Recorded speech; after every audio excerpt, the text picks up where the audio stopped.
വിഷയത്തിൽ കേന്ദ്രമന്ത്രിയായ സുരേഷ് ഗോപി നടത്തിയത് വിദ്വേഷ പ്രസ്താവനയെന്ന് പരാതി. സുരേഷ് ഗോപിക്കെതിരെയും ബി.ജെ.പി. നേതാവ് ബി ഗോപാലകൃഷ്ണനെതിരെയും AIYF സംസ്ഥാന പ്രസിഡന്റ് N അരുണാണ് പരാതി നൽകിയത്. സമൂഹത്തിൽ മതത്തിന്റെ പേരിൽ സ്പർദ്ധ ഉണ്ടാക്കാൻ ശ്രമിച്ചെന്നും കലാപാഹ്വാനം നടത്തിയെന്നും ചൂണ്ടിക്കാട്ടിയാണ് DGPക്ക് പരാതി നൽകിയത്. കേന്ദ്രമന്ത്രി പദവി ദുരുപയോഗം ചെയ്തുകൊണ്ട് വഖഫ് ബോർഡ് സംബന്ധിച്ച് തെറ്റിദ്ധാരണ പകർത്തിയെന്നും അതിന്റെ പേരിൽ കലാപാഹ്വാനം നടത്തിയെന്നുമാണ് സുരേഷ് ഗോപിക്കെതിരായ പരാതി. സുപ്രഭാതം ദിനപത്രത്തിലെ ഇടത് സ്വതന്ത്ര സ്ഥാനാർത്ഥിയായ P സരിനുമായി ബന്ധപ്പെട്ട പരസ്യത്തെ തള്ളി സമസ്ത നേതൃത്വം.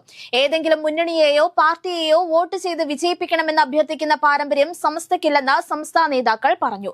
പാലക്കാട് ഉപതെരഞ്ഞെടുപ്പുമായി ബന്ധപ്പെട്ട് ഇന്നത്തെ സുപ്രഭാതം പത്രത്തിൽ വന്ന പരസ്യത്തിലെ വിഷയങ്ങളുമായി സമസ്തയ്ക്ക് ബന്ധമില്ലെന്നും സമസ്ത president Muhammad Jifri Muthukoya Thangal, general secretary professor K Alikutty Musliyar എന്നിവർ സംയുക്ത പ്രസ്താവനയിൽ പറഞ്ഞു.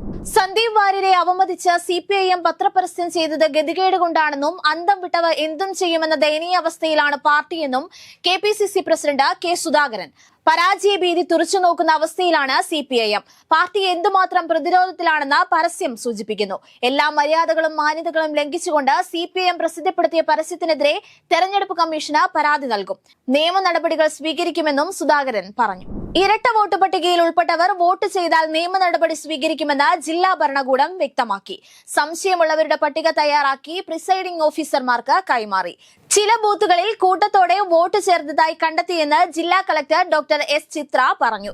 കരുനാഗപ്പള്ളിയിൽ നിന്ന് കാണാതായ വിജയലക്ഷ്മിയെ അമ്പലപ്പുഴയിൽ കൊന്നു കുഴിച്ചുമൂടിയ സംഭവത്തിൽ FIRലെ കൂടുതൽ വിവരങ്ങൾ പുറത്ത്. സംഭവത്തിൽ വിജയലക്ഷ്മിയുമായി അടുപ്പമുണ്ടായിരുന്ന കരൂർ സ്വദേശി ജയചന്ദ്രനെ പോലീസ് കസ്റ്റഡിയിലെടുത്തിട്ടുണ്ട്. വിജയലക്ഷ്മിയെ നവംബർ 7 പുലർച്ചെയാണ് കൊലപ്പെടുത്തിയതെന്നാണ് പോലീസ് FIRൽ പറയുന്നത്. വിജയലക്ഷ്മി പ്രതിയുടെ സാന്നിധ്യത്തിൽ മറ്റൊരാളോട് ഫോണിൽ സംസാരിച്ചതിലുള്ള വൈരാഗ്യത്തിലാണ് കൊല നടത്തിയതെന്നും FIRലുണ്ട്.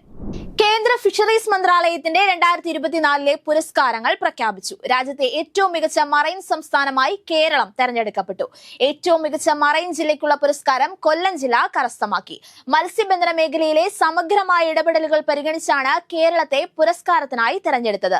സമുദ്ര മത്സ്യ ഉൽപാദനത്തിലെ വർധനവ്, മത്സ്യത്തൊഴിലാളികൾക്കായും മത്സ്യമേഖലയിലെ വികസനത്തിനുമായുള്ള തനതു പദ്ധതികൾ, കേന്ദ്ര ആവിഷ്കൃത പദ്ധതികളുടെ സുതാര്യവും സമയബന്ധിതവുമായ നടത്തിപ്പ് തുടങ്ങിയവയിലെ മികവാണ് കേരളത്തെ ഒന്നാമതെത്തിച്ചത്.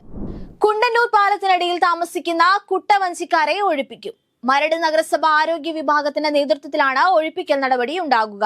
കുറുവ സംഘാംഗം സന്തോഷ് ശെൽവത്തെ ഇവിടെ നിന്ന് പിടികൂടിയ സാഹചര്യത്തിലാണ് അധികൃതരുടെ നടപടി. ചൂരൽമല മുണ്ടക്കായ് ഉരുൾപൊട്ടൽ ദുരന്തത്തിൽ വയനാട്ടിൽ ഇന്ന് UDFും LDFും ഹർത്താൽ പ്രഖ്യാപിച്ചിരുന്നു. രാവിലെ 6 മുതൽ വൈകിട്ട് 6 വരെയായിരുന്നു ഹർത്താൽ. വാഹനങ്ങൾ നിരത്തിലിറക്കാതെയും കടകൾ അടച്ചും ഹർത്താലിനോട് സഹകരിക്കണമെന്നുമായിരുന്നു ഇരു മുന്നണികളുടെയും ആഹ്വാനം. കൽപ്പറ്റ, മാനന്തവാടി, സുൽത്താൻ ബത്തേരി മേഖലകളിലെ പോസ്റ്റ് ഓഫീസുകളിലേക്ക് രാവിലെ UDF മാർച്ച് നടത്തി. ശബരിമല ദർശനം സുഗമമാക്കുന്നതിനും തിരക്ക് കുറയ്ക്കുന്നതിനുമായി ദർശന വഴി മാറ്റുന്ന കാര്യവും ബൈലി പാലം വഴി പുതിയ പാത ഒരുക്കുന്നതടക്കമുള്ള മാറ്റങ്ങൾ പരിഗണിച്ച് ദേവസ്വം ബോർഡ് 18ാം പടി കയറി വരുന്ന തീർത്ഥാടകർ ക്യൂ കോംപ്ലക്സിൽ കാത്തു നിൽക്കാതെ നേരിട്ട് സോപാന ദർശനം നടത്താനുള്ള സൗകര്യമൊരുക്കുന്ന കാര്യമാണ് ദേവസ്വം ബോർഡ് പ്രധാനമായും ആലോചിക്കുന്നത്. ബലാത്സംഗ കേസിൽ നടൻ സിദ്ദിഖിന്റെ മുൻകൂർ ജാമ്യാപേക്ഷ അംഗീകരിച്ച് സുപ്രീം കോടതി. നടി പരാതി നൽകാൻ 8 കൊല്ലമെടുത്തു എന്നത് കണക്കിലെടുത്താണ് സുപ്രീം കോടതി ജാമ്യം അനുവദിച്ചത്. അന്വേഷണവുമായി സഹകരിക്കണമെന്നും പാസ്പോർട്ട് വിചാരണ കോടതിയിൽ സമർപ്പിക്കണമെന്നും സിദ്ദിഖിന് നിർദ്ദേശം നൽകി. ലൈംഗികാധിക്ഷേപം നടത്തിയെന്ന നിർമ്മാതാവും നടിയുമായ സാന്ദ്ര തോമസിന്റെ പരാതിയിൽ പ്രത്യേക അന്വേഷണ സംഘം നിർമ്മാതാവ് ലിസ്റ്റിൻ സ്റ്റീഫന്റെ മൊഴിയെടുത്തു. കൊച്ചിയിൽ SIT കേന്ദ്രത്തിലായിരുന്നു മൊഴിയെടുപ്പ്. സാന്ദ്രയുടെ പരാതിയിൽ നിർമ്മാതാക്കളുടെ സംഘടനയായ പ്രൊഡ്യൂസേഴ്സ് അസോസിയേഷന്റെ ഭാരവാഹികൾക്കെതിരെ എറണാകുളം സെൻട്രൽ പോലീസ് നേരത്തെ കേസെടുത്തിരുന്നു. സംസ്ഥാനത്ത് വരും ദിവസങ്ങളിൽ വീണ്ടും മഴ സജീവമാകാൻ സാധ്യതയുണ്ടെന്ന് കേന്ദ്ര കാലാവസ്ഥാ വകുപ്പ്. ബംഗാൾ ഉൾക്കടലിൽ ന്യൂനമർദ്ദ സാധ്യതയുണ്ടെന്നും തെക്കൻ ആൻഡമാൻ കടലിൽ വ്യാഴാഴ്ചയോടെ ചക്രവാത ചുഴി രൂപപ്പെടാൻ സാധ്യതയുണ്ടെന്നും കാലാവസ്ഥാ വകുപ്പ് അറിയിച്ചു.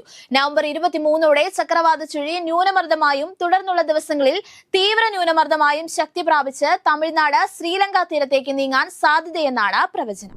മണിപ്പൂർ സംഘർഷത്തിൽ ഇടപെടൽ തേടി കോൺഗ്രസ് അധ്യക്ഷൻ മല്ലികാർജ്ജുന ഖാർഗെ രാഷ്ട്രപതി ദ്രൗപദി മുർമുവിന് കത്തയച്ചു. മണിപ്പൂർ ജനതയുടെ ജീവനും സ്വത്തിനും സംരക്ഷണം ഉറപ്പാക്കാൻ ഉടനടി നടപടി വേണമെന്നാണ് ആവശ്യം. സംസ്ഥാനത്തിന്റെ സമ്പദ് വ്യവസ്ഥയെയും ജനങ്ങളുടെ ജീവിത സാഹചര്യം സാഹചര്യത്തെയും കലാപം ബാധിച്ചുവെന്നും ഖാർഗെ കത്തിൽ ചൂണ്ടിക്കാട്ടുന്നു. ഡൽഹിയെയും സമീപ പ്രദേശങ്ങളെയും വിഴുങ്ങി കനത്ത പുകമഞ്ഞ്. നഗരത്തിൽ വായു ഗുണനിലവാരം 500-ൽ എത്തിയതോടെ ഡൽഹി നിവാസികൾ പൊറുതിമുട്ടിയിരിക്കുകയാണ്. ദേശീയ തലസ്ഥാനത്തെ 35 മോണിറ്ററിംഗ് സ്റ്റേഷനുകളിൽ മിക്കവയിലും വായു നിലവാരം 500 രേഖപ്പെടുത്തിയത്.